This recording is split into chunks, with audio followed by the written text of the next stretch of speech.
your surrender, sir. I will never surrender. All right, I want to talk about Outlander's series finale with you guys. Sam, I'm going to start with you. Take me through everything that happened on the hilltop, starting with Jaime's death. For me, there's such a huge build-up. Jaime knows from the beginning of the season that he's going to die, quite possibly. And I think for him, it's all about him coming to terms with that. He knows that changing history is never really successful. So he is approaching his mortality and coming to terms with it. He says his goodbyes. And I think the moment on the mountain when he has survived the battle and they won and he's still alive, he thinks just for a moment, he's done it. He's dodged fate. And then, of course, the gunshot rings out.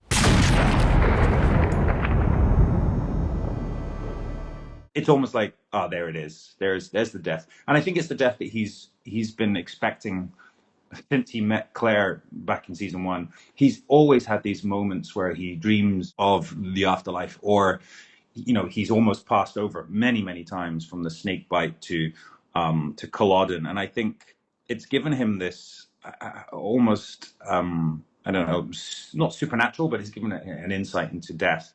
And he's not scared of it, which I think is really beautiful.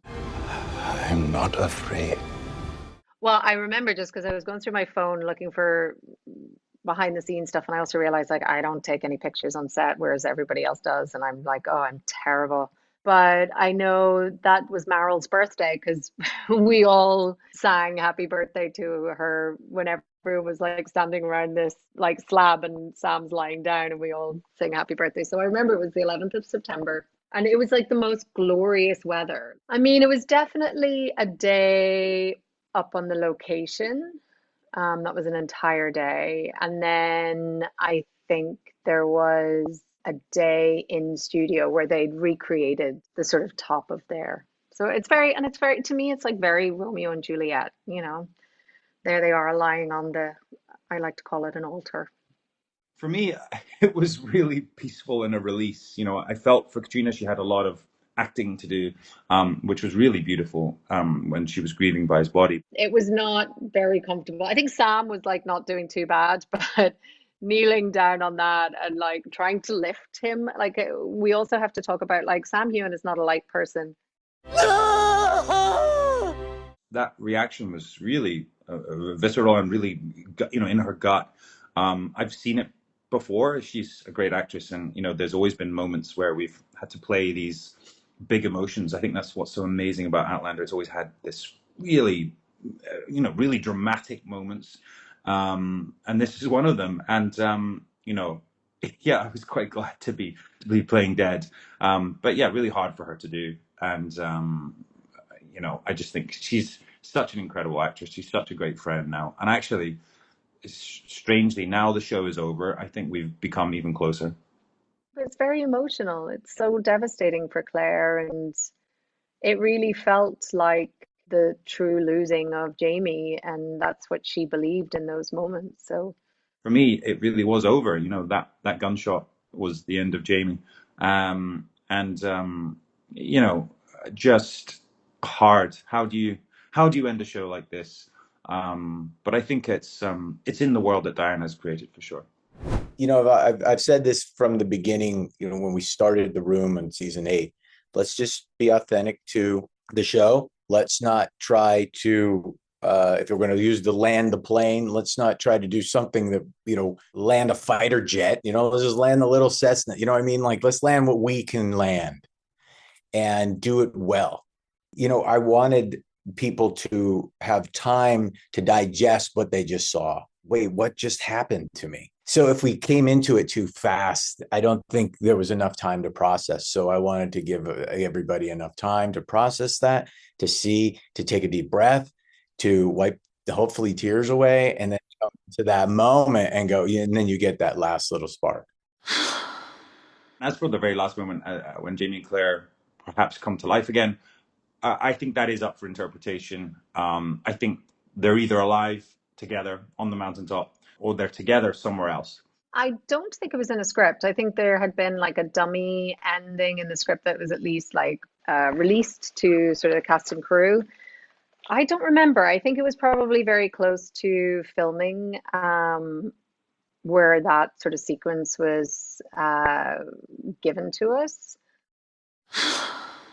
There was variations of who opens eyes, who doesn't, and then there was also we were being childish and we were like, nope, we're not opening our eyes, we're not doing it. When we say we shot alternate one, I wrote a bunch of alternate endings, and there was a couple that we kind of came close to, shooting and getting some of, but we were never, and that was mostly for security reasons, just to make sure that we were doing it. And if everything got out there, that there would be, dailies of this or stuff like that. But there's no complete scenes of anything. So no one will ever see anything other than this. It is up for interpretation. I wasn't quite sure about where we left it, but I think maybe the ambiguity is actually kind of really exciting because it leaves it for the fans to work out and to discuss, and I'm sure they will at great length. And the idea for this ending had come quite a while ago, because in my mind, it's not an ending. It's never been an ending. It's not like I said to Diana a long time ago, you're going to end it. I don't want to end it. It's not my job. My job is to take care of the television show. The fact that people care about the show makes me care about them.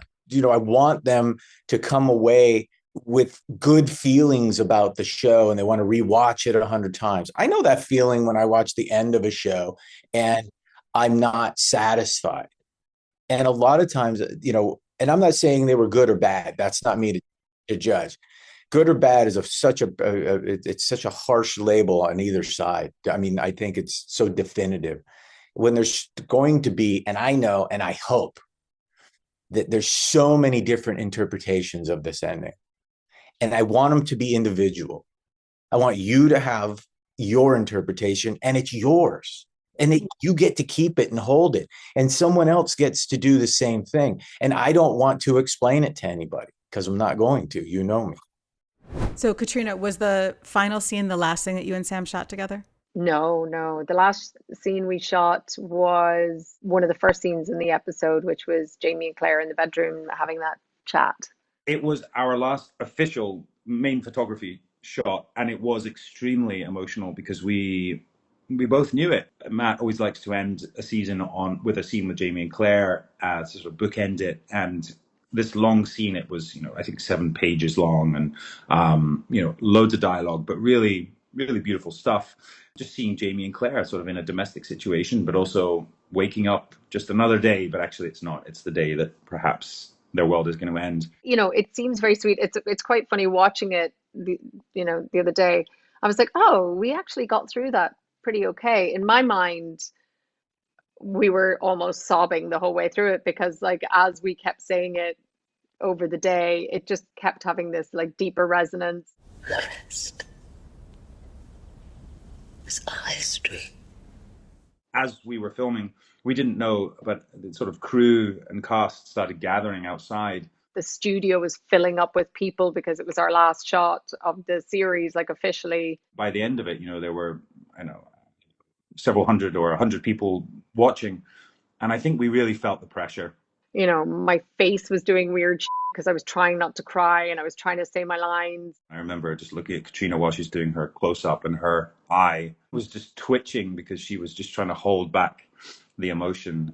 It was a really, it was a sad, bittersweet day, I think. We were saying goodbye. But then we did actually come back and shoot pickups, and I shot the Jamie's ghost. That was my last thing. Sam, please take me into what it was like to play Jamie like that again.